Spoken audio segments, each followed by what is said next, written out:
Bill 47, an act to amend the Residential Tenancies Act 2006 and the Condominium Act 1998 to require emergency power generators. Ms. Pasma.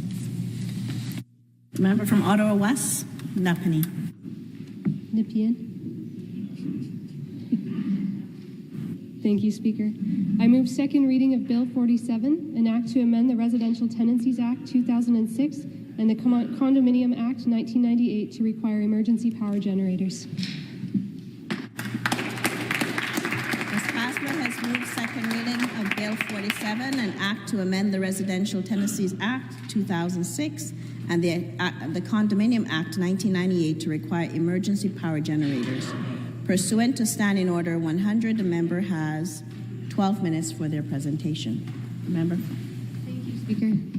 I'm proud to rise today and speak about Bill 47, the Protecting Human Rights in an Emergency Act. Last year, when the derecho hit Ottawa, it knocked out power in parts of the city for up to 14 days. For many people in Ottawa, this was a huge inconvenience. But for some, it was a human rights disaster. People with mobility issues living in multi-story apartment buildings and condos that didn't have backup generators were trapped in their homes, unable to access food, water, or medical care. This included seniors, people with disabilities, and parents of young children. All of the city's respite services relied on people being able to get out of their homes and go to a community center for some food, a hot shower, and the chance to charge devices. Those who were unable to get out of their homes were stuck. They didn't get respite services.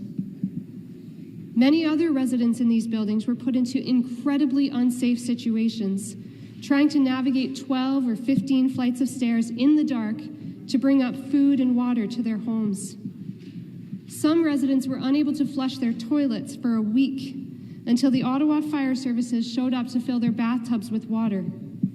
And don't forget, there's no ventilation either when the power is out, so there's no air circulation. A week of unflushed toilets and no air circulation. You can imagine the smell. Sadly, this wasn't the first time Ottawa has experienced such a disaster. The tornado in 2018 also knocked out power for multiple days, trapping people in their homes without food or water. I've spoken with hundreds of Ottawa residents who have lived through unsafe, dangerous, and traumatic situations following these storms due to the lack of power. Lynn Ashdown is an Ottawa resident who uses a wheelchair and lives in an 11th story apartment. Lynn spent 10 days last May trapped in a dark apartment. Her family and friends had to bring her food and battery packs to charge her cell phone, which was her only connection to the outside world. Lynn's regular home care workers couldn't come because they couldn't walk up the 11 flights of stairs or work in the dark either. She also missed medical appointments because she couldn't get out. As a result, Lynn's health deteriorated. Ottawa Public Health came to do wellness checks, but they couldn't do anything more than check on her. Lynn was told that the only alternative to toughing it out in the dark was to call 911 and have paramedics evacuate her to a hospital bed she didn't really need. I challenge everyone to watch the Facebook videos that Lynn recorded during that experience, which are on my Facebook page, and see if you can get through them without crying. Just imagine 10 days on your own, in the dark, with no timeline for when you'll be able to get out. And Lynn's story is only one of many that I have heard from residents. I spoke with a senior who uses a walker who had to evacuate 17 stories, going down the stairs on her bottom, one step at a time. Just imagine how interminable